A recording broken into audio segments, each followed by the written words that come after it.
Hello, guys. I'm Irene. I'm going to tell you a story about my sister Bethany and our dad.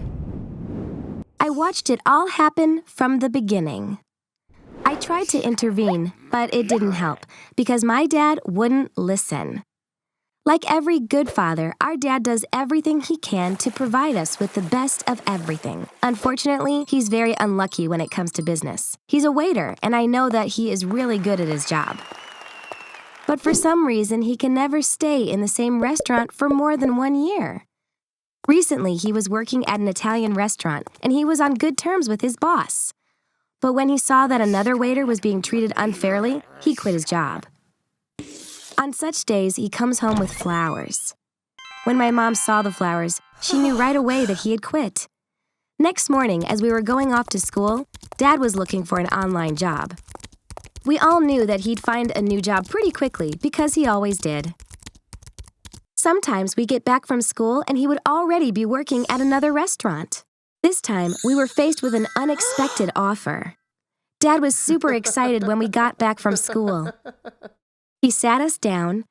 "Girls, it's time for us to work for ourselves. We're going to start a family business. I don't have to work for other people anymore. I have a great idea. But I'll need you to help me with it," he said. Then he looked at my sister. "Especially you, Bethany," he said, smiling. Dad's great idea was starting a YouTube channel for my sister. Apparently, he came across some news online. It was about child YouTubers who made the most money this year. He was shocked when he saw that they made millions of dollars. He was on YouTube all day, going through child YouTubers' channels and watching their videos. He got really excited when he saw that they were pretty simple videos, mostly of kids playing games. After telling us all this, he said, "My daughter is so much prettier than all the other kids I saw. We could be one of the channels on that list next year," he said. Apparently, he told it all to our mom during the day. She got into it too when she heard how much money they were making. Bethany can do it as long as it doesn't disrupt her schoolwork. Some videos feature moms as well. "I can help out if you want," she said to him. It looked like they had already made up their minds. Bethany couldn't really say anything. "Would I be able to do it though?" she asked. But I knew she liked the idea. The mood at home was really good. "Videos with pools are very popular. We'll move to a new house with a large pool next year," he said and started dreaming. The next day was Saturday. Dad took us to the aquarium. Bethany knew the place well because we had been there before with our parents and also once on a school trip. Dad was shooting a video, so she pretended like it was her first time. She was running around, looking at all the fish and acting really excited. Dad was in such a good mood. He recorded everything Bethany did in the aquarium. When we got home, Dad wanted to edit the videos right away. But he had no idea how to do it. He borrowed my laptop. He spent the whole evening trying to figure out a video editing program. He was asking me questions, but I couldn't help him, since I also didn't know anything about it. The funniest part was seeing my dad still working on it the next morning when we woke up.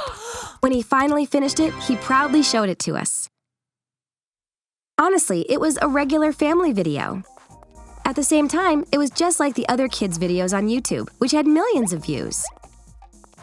Dad's video was as ordinary as those videos. He made a YouTube channel under my sister's name and uploaded the video. He was so excited, as if the whole country had been waiting to see it. He bet my mom on the number of views it would get. Dad said it would get 5,000 or 6,000, but Mom thought it wouldn't get more than 1,000. The whole day he couldn't sit still and was pacing around. I checked the video in the evening. It only had 14 views. Yes, 14. I'm pretty sure it was just my dad watching it over and over. And maybe Bethany watched it 3 or 4 times. Next week, they made a new video every day. Dad was adding more videos to the thousands that were already on YouTube. One day, my sister and Mom played a game together. Then they did a colors video using fruits and vegetables. In another video, Bethany unpacked new toys and introduced them. Dad got over the disappointment of the first video. He would shoot a new video, edit it in the evening, and upload it the next morning. But despite his efforts, the results were the same. Nobody was watching the videos. One day, Dad came home with a bunch of boxes. He had bought professional video equipment. My parents didn't have any money saved, so he had to sell his car to buy them. Mom wasn't happy about this at all. Our family had no money coming in now that Dad was out of work. Spending all this extra money wasn't right. For the next month, he used the new camera and lights for the videos. Even though the visual quality was better, the content was the same. The most watched video in the channel didn't even have 100 views. The worst part was that Bethany was bored now. When Dad called her over to shoot, she'd make up excuses. She didn't look happy in the videos. Dad was in much worse shape than her. He felt responsible for the failure. He didn't have a job, but had expenses to pay. When Bethany didn't really feel like performing, he'd lose his patience with her. We no longer recognized him. He would scream at Bethany, forcing her to act for the camera. There was no peace at home. My parents started fighting a lot.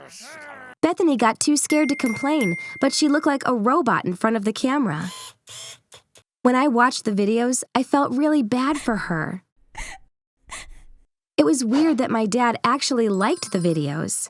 According to him, the problem was the lack of promotion. So he invested the rest of his money on promoting the channel. Views increased a little, but when the ads stopped, they went back down to what they used to be. His final move was to put himself in front of the camera. He thought he had come up with an amazing idea. He put on a caveman costume. Bethany chased after him with a bunch of toy dinosaurs. Since my dad was a caveman, he was running scared from the dinosaurs. He waited a while after uploading this ridiculous video to the channel. The views weren't going up, so he borrowed money from a friend to promote the channel again.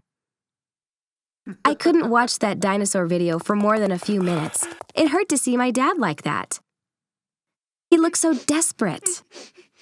The next day, Bethany came up to me at school crying. One of her classmates had seen the dinosaur video, thanks to the promotion, and showed it to everyone. They started mocking Dad and making fun of Bethany. She got angry and pushed a girl so hard that she fell. The teacher got really angry with her. "If you do that again, I'll send you to the principal," she said. When she told my mom about it, she got angry too. She and Dad had one of the worst fights I'd seen. Mom was screaming, "This YouTube thing is over. There will be no more video shoots in this house," she kept saying. "I need to get a return on my investment. Will all this money and effort go to waste?" he kept asking. Once he realized that Mom wasn't backing down, and she was right, he stopped yelling. After a while, he started apologizing. Dad wasn't a bad person. He had done the best he could, but things just didn't work out. He lost control when he couldn't find a way out. He came and talked to us once more. "Girls, I'm so ashamed of myself. I couldn't see what I had been doing. Bethany, I'm especially sorry for how I treated you. I understand if you can't forgive me," he said. He was about to cry. He left the house before we could say anything and didn't come back that night. He messaged Mom in the morning. She was really sad when she showed us the message. "Sweetie, I'm okay. I decided I'm not coming home until I find a good job. Don't worry about me. I love you all very much. I'm sorry for everything," said the message. Dad wasn't around the next day or the day after that. He was texting though. "Honey, I'm still looking for a job. I can't come home without a good job after all this. Kiss the girls and tell them I love them." The doorbell rang early the next morning. It was Dad. We were so happy. He turned to my sister. "Thank you for the video. None of this is your fault. I was the one forcing you. If anyone's guilty, it's me," he said, hugging her. He added, "I wish you turned the lights on, though. Your pretty face would have looked better." Mom and I were confused. Turns out, Bethany shot a video when we were sleeping. In it, she said that she loved Dad a lot, and all of this was her fault, asking him to come back home. Then she uploaded it to the channel. Dad's phone got a notification that said, "A new video has been uploaded to Bethany's channel." Surprised, he clicked on it right away. He got really emotional, but had to wait until the morning since it was already late. Dad found a new job a few weeks later. He says that his experience with YouTube and his video skills helped him land the job. The employer asked him why Dad stopped working. That's when he told him about the YouTube adventure. The employer had been wanting to make a YouTube channel featuring him cooking his mom's recipes. They decided to work on the shoots together. He's going to pay Dad extra for them. Dad wasn't looking forward to it since he was going to be reminded of our miserable days, but he was happy that he was going to make back his money. That's it from me. What do you think about child YouTubers? Tell me in the comments. If you want to keep up with stories like mine, subscribe to the channel. Bye!